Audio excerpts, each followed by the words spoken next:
Okay, so first off, I apologize for not putting an episode yesterday. Not yesterday. Oh my gosh. I had a super long week.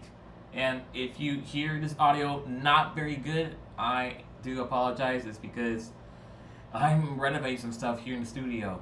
Um, Not only that, I've been running with a lot of issues with studio sessions and also the programs that installed. I installed to make the podcast, up and running, but I've been dealing with a lot of issues, and I can't even speak right, and I have retainers. So, yeah. Anyways, if you find this audio so bad, I'm so sorry. But anyways, this is episode 2, you can say. I don't know what episode this is, and I prefer not to know because, yeah. Anyways, I had recorded the actual episode last week, but the upload has some issues, so I couldn't upload the episode of last year. Not last year. Oh my goodness, I can't even speak. Last week. So, yeah, because a lot of stuff happened here, I'm like, screw it. I'm just gonna do one from scratch. It is July 5th as I'm recording this at 10:06. So, yeah. Anyways, welcome to second episode, you can say. um, yeah. So I might as well kind of give you like an introductory, basically who I am, what am I doing. So, I was born and raised in California here by a deeply Christian rooted Christian household with a Christian family. Um, I'll let you give you a little bit of a backstory. So, um, I'm 21 years old, and my family has a very musical background, mainly family of my dad. So it'd be good to have him eventually soon in this series. But essentially, what I have planned, or what I have planned to do, is like I said in the previous one, that as I'm going through these podcasts, I would have collaborations.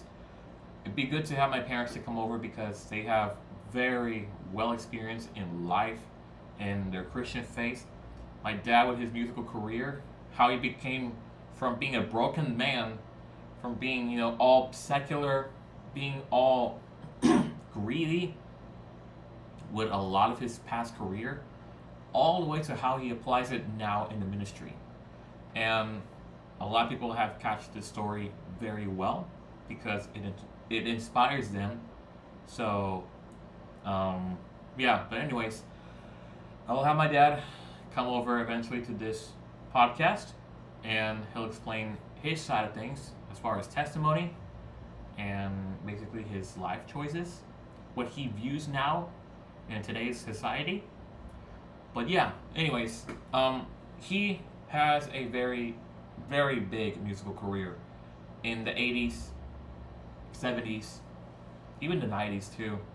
So he formed a band called Los Terrestres, which actually became super popular in the 80s in Mexico. I think one of the top 10s, I'm not sure, but they were pretty big. And my dad was going at it with a bunch of contracts with different companies. Eventually, in late 89 to early 90, they're about to go on a huge tour because they have signed contracts with companies like Sony, Warner Bros., RCA Victor, you name it. Bigger companies who wants to promote and debut their new stuff around Mexico, around the Latin America, Hispanic world. But it wasn't until his young brother, who's my uncle, who is now a famous evangelist, decided to step down for the band because he was starting ministry. He gave his life to Christ, and he formally decided to step out from the band completely. So that kind of made my dad a little bit upset. But because it's his brother, he said if it wouldn't have been his brother, he would have screamed at anybody. But him and his brother have a very strong bondage between. So my dad cannot deny or can't talk trash at him. So he supports on what he wants to do.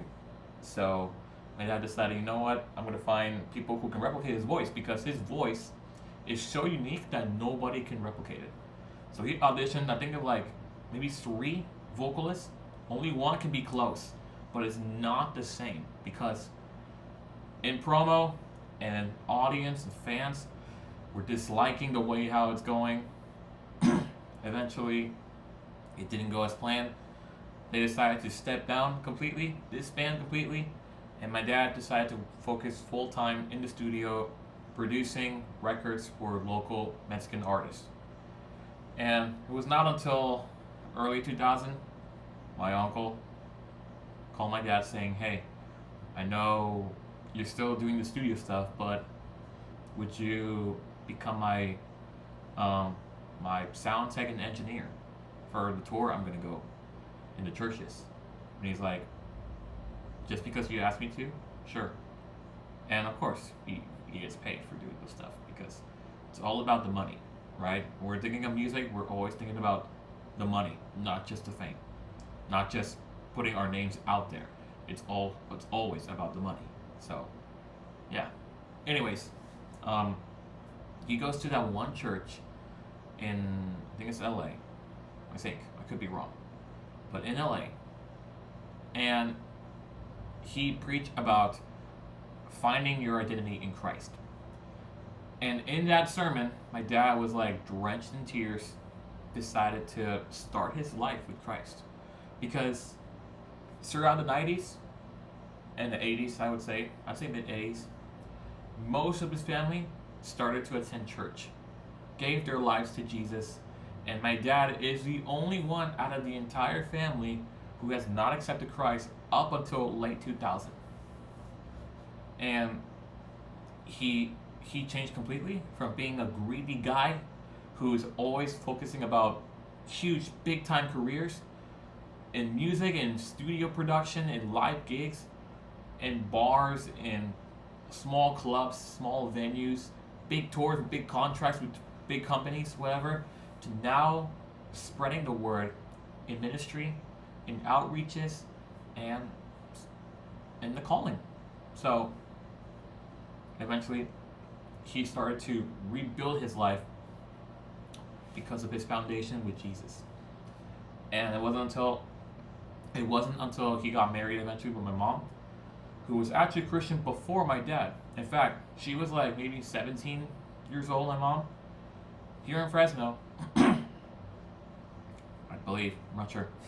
Like I said, I'll have them come over to basically have them talk about their testimonies, their journey, and vice versa. But she gave her life to Christ in a very early age. She has a very corrupted family.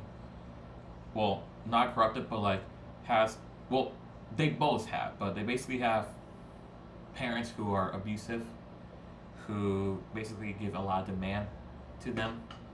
So my mom has a little bit more of a semi-okay-ish kind of family. But they eventually find their foundations afterwards. So she gave her life to Christ at a very young age. We're talking like 17, 18 years old. And she started to attend a church that I'm going to, my dad's going, my mom's going, who is now a senior pastor, for many years. And she knows the past people from way back in the day all the way till this very moment. So, yeah. But throughout her life, she was promoting, local host events for Christian artists from Mexico, from Hispanic communities, in, medium-sized venues around Fresno, around Clovis, Central Valley, California, Visalia, Madera, again, Central Valley. Tulare, Bakersfield, you name it. But it wasn't until um, she was hosting for my uncle. His name is Jorge. You can look him up on YouTube or on the internet. His name is Jorge Soto, and my dad was still touring with him. It wasn't until my mom eventually met my dad through him, and she basically had a crush on him. And my dad, the same way. So they started dating for a couple months, up until they got engaged, and then they got married. So it was a kind of a short relationship that turned into a long-lasting marriage, because they're still together even till this day. And thank God for them. They are my back support in anything I do. So yeah, in around 2003, that's when this giant here, this giant here, came to life. And well, it's always about church ministry. It's always about the calling, or whatever calling God has given us, and and outreaching people for the Lord, and prayer groups, prayer movements, revival movements, worship, whatever. It's always been that for a couple of years. I started playing, becoming a musician since I was 4 years old. So we moved to Texas after I was born in LA. It was about 3 years at the time. And when I was turning 4, my dad got me my first drum kit, which I still have at the church, a Pearl ELX Expert Series kit. It's a beginner's kit, obviously, but thank God I was able to get the most out of that kit, and with good tuning, with good heads, good muffling, and sound pretty good. I could easily record those, even though I do dream to get a good DW kit. But yeah, essentially, they, mainly my dad, have gotten me that drum kit when I was turning 4, and that's when I began to start my, my musical journey. I self-taught myself. I never had anyone to teach me. Never had a musical teacher. Didn't went to a music academy. YouTube didn't exist back then too, so it was just all by the ear. I used beach balls, have an old classic DVD disc player, and having my mom's frying pans, because I was just like banging on, and it's crazy. There's actually a pretty cool history of how the Lord kind of demonstrated my parents, especially my mom, how the Lord was in the works of giving birth, to me years ago. And I want that to be a story that she can tell in this series. So I won't spoil it, but yeah, essentially, I started playing drums when I was 4 years old. And when we moved back to California, we went to the church that we're still now a part of. My dad and I were the only worship team at that church. It was just him playing guitar and singing, because his guitar is his main instrument, and he also did background vocals when he was touring before. So he eventually became a worship leader at the church, and I was a drummer. So we kind of did the move a little bit. We started to audition musicians to come back and forth between, different weeks in the upcoming years. Then they eventually, just left, and then new ones come by, and, it's been like this. But there's a straight line that keeps consistent all the time, and it's my dad and myself. Him and I are the oldest musicians, even till today, at the church we grew up. So it's been like a joy, because now we have a team that we can now, all grow. We can all, just give our best. But yeah, my dad and I were kind of like the start of whatever the calling God has given us. So yeah, and about a couple of years later down the line, I pick up the guitar. Obviously, there's the Angelico right there. I started playing guitar in 2016. Actually, this time around, late July, early August, it's gonna be 9 years since I played guitar. And yeah, I started out playing in a Squire Affinity Strat with a cheap Fender beginner amp. That was the only gear I had before the Helix. So, um, yeah. Anyways, I started that guitar, then I eventually kind of used that as my go-to learning process. And then it wasn't until 2018, yeah, 2018, when I saw a guitar that is so good at my local guitar center, and I told my dad I want it. And it's actually the oldest guitar that I have, even until today. And it's probably my favorite out of all. And it's a special one too. So, this one here, you can see it here. This is my 2017 American Special Stratocaster. This is a limited edition run that Fender did. They made only 357 of these. And looking at the serial number, this is 356. So one of the last ones ever to be made. And it's by far the best guitar I've ever played. So I used that as my weapon of choice for many years. And well, because I do videos and covers, a lot of churches have called me in saying, hey, can you play guitar for our worship night coming up in August? Can you play at a conference at Mountain View Church in September? Or play for a graduation coming up in November called Psalmist Mission Graduation? I can. Yeah. Why is that? Not because I want to, it's because they see me. They know the skill I have. They know the talent I have. And I don't take that for granted. I don't say that just to take it for granted or become famous, because I'm actually not. People think I am because of the amount of subscribers I have, and of course the places I've gone to. At one point I can see that, but I'll be honest, I'm just a guy that wants to play guitar and is passionate about it, because as soon as I pick this up, I'm just hitting just one chord or just do a lot of movement, and that's it. Because I have a lot of fun, and I believe for me it's a calling and a gift that I want to share with people that I can have fun with. So, because it's not about being competition, you know. It's always about being able to share the same passion that God has given you, and if other people has the same mission, then it's telepathy, right? You already know as you're progressing the song or the set list, when's going to be the breakdown, when's going to be the build, when's going to be double time or half time groups, whatever. When you're going to put the diminished or the minor 7, flat 7, whatever.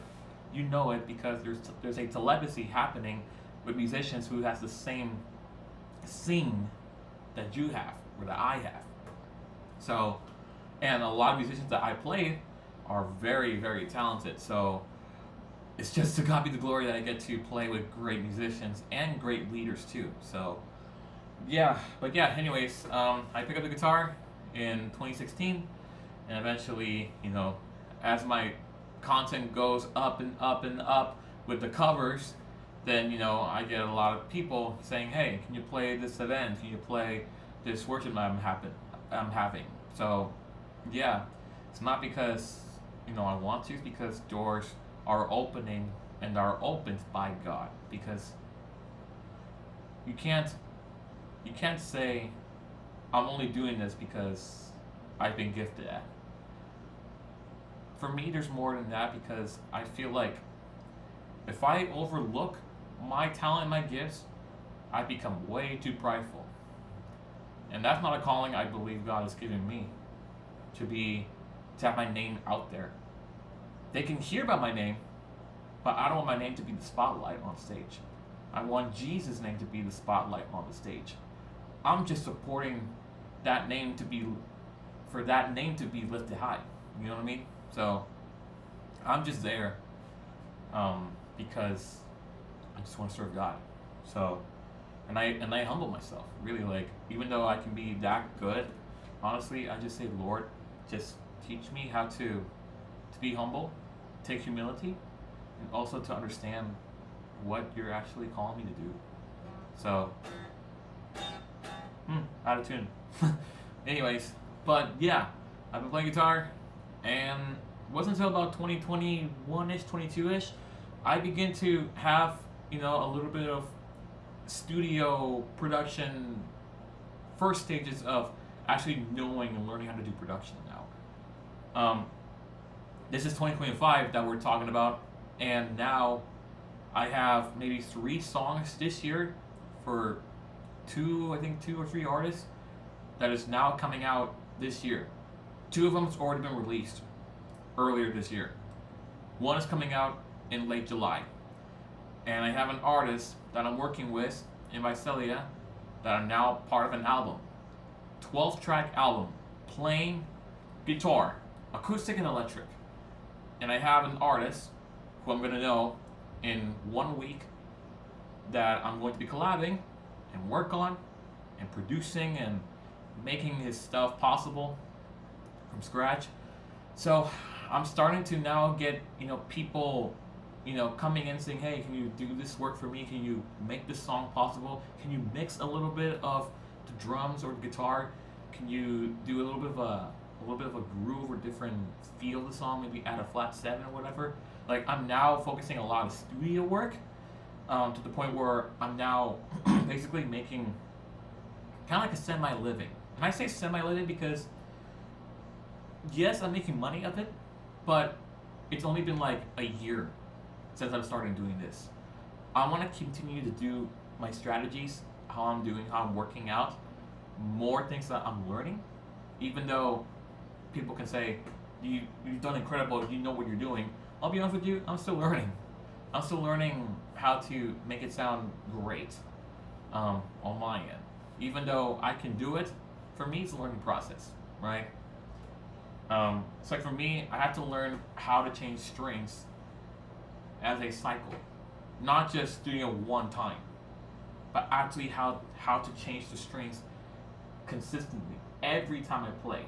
I gotta learn how to thread it onto the back plate, how to fish it from the bridge, how to even hook it up on the tuning pegs, and how to tune it. It's a cycle. So it's not just me, doing music production for anybody that I'm good at. Because I can say I'm good at it. I've seen a lot of change in what I'm doing. But I take it in a very humble way because I'm still learning. So, but yeah, still, I had a lot of fun and I'm still making music for other people. Even some of my own too. And yeah, I've been collabing with great people through a worship cohort that I graduated about 2 years ago. And I might as well tell you this. I was entered in a worship cohort in 2023 called Psalmist Mission. If you know a guy named John Shabaglian, you should definitely Google him, YouTube his name.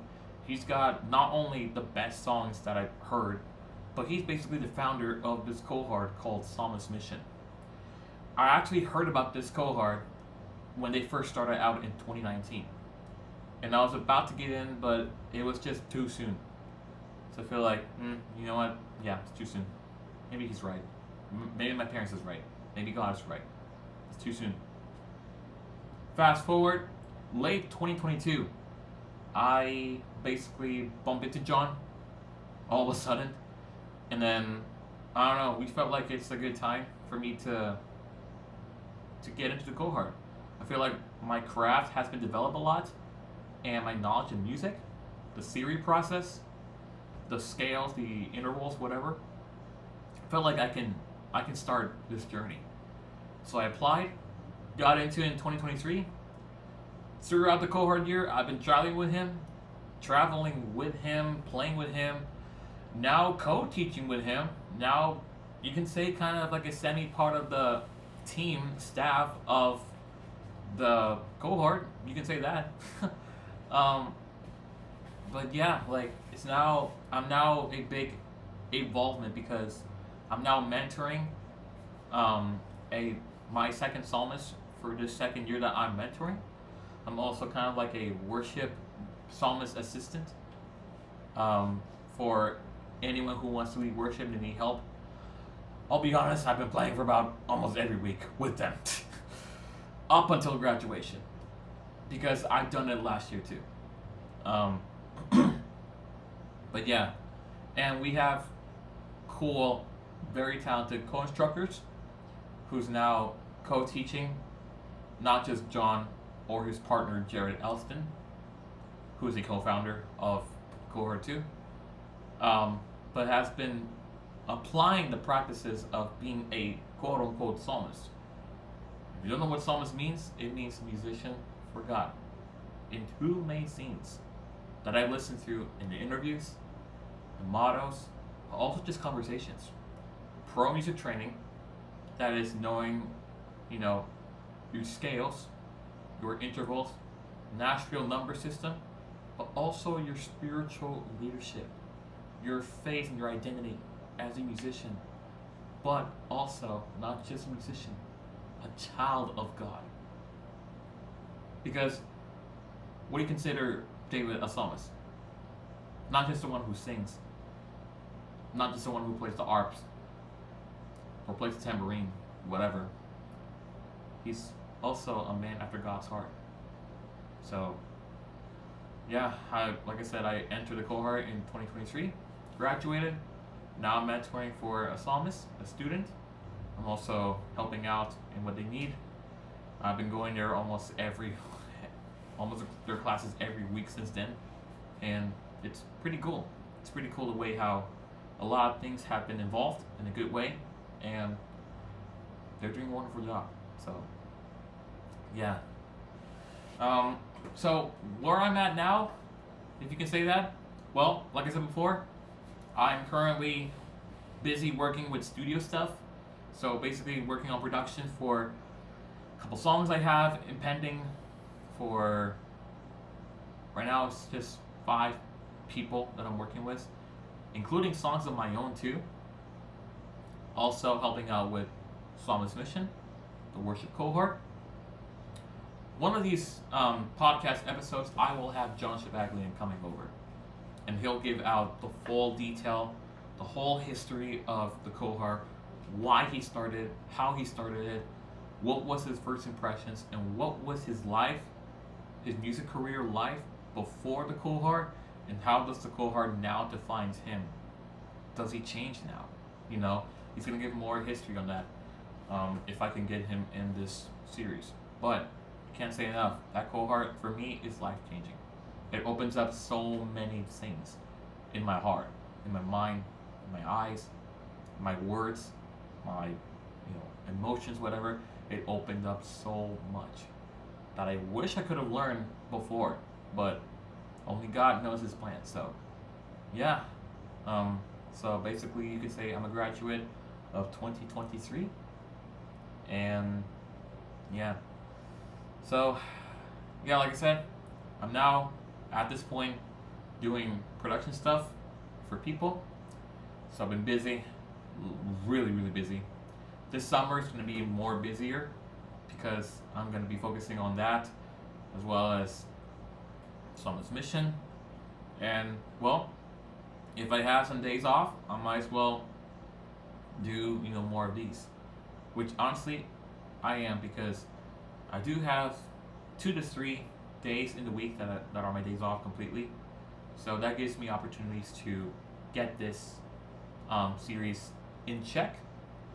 And hoping I can get the editing software running, because for whatever reason, it did not want to open up and did not want me to edit. So you're seeing this raw, and it's not good. You see all the messy stuff, and yeah, not very good. But it can be better. So, yeah. Anyways, I'm going to be heading out, but it was a great introductory of get to know me. Most of my life history before, my parents' history. And yeah, I'm excited for next week, for the next episode.